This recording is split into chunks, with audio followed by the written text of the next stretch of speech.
ఉత్తరాఖండ్లోని చమోలి జిల్లా మనా గ్రామంలో మంచు చర్యల కింద చిక్కుకున్న వారిలో మొత్తం 50 మందిని సైనిక సిబ్బంది కాపాడగలిగారు. వీరిలో తీవ్రంగా గాయపడిన 4 మృతి చెందారు. మంచు మేటల కింద ఇంకా 5 కార్మికులు చిక్కుకుని ఉన్నారని భావిస్తుండగా వారిలో ఒకరు క్షేమంగా ఇంటికి చేరినట్లు తెలుస్తోంది. మిగిలిన 4 బయటకు తీసుకొచ్చేందుకు సహాయక చర్యలు ముమ్మరంగా కొనసాగుతున్నాయి.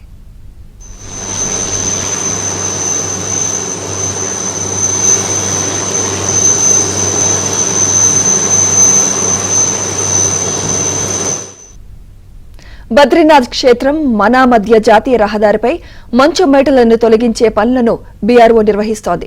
ఈ పనుల కోసం వచ్చిన 55 మంది కార్మికులున్న శిబిరంపై శుక్రవారం ఉదయం మంచు చర్యలు విరిగిపడ్డాయి.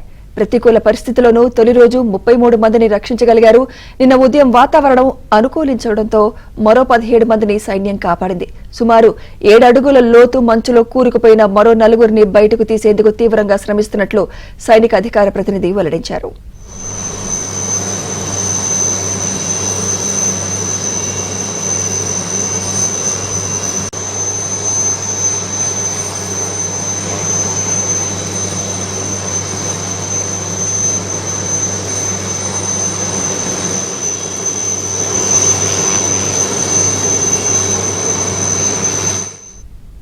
సహాయక పనుల కోసం ఆర్మీ, ఐఏఎఫ్ కు చెందిన 6 హెలికాప్టర్లను వినియోగించారు. బీఆర్ఓ శిబిరంలో మొత్తం 8 కంటైనర్లుండగా 5 జాడ తెలిసింది.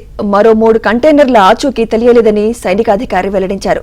క్షతగాత్రులను హెలికాప్టర్లో జోషిమఠ్లోని సివిల్ ఆసుపత్రికి తరలించి చికిత్స అందిస్తున్నట్లు తెలిపింది.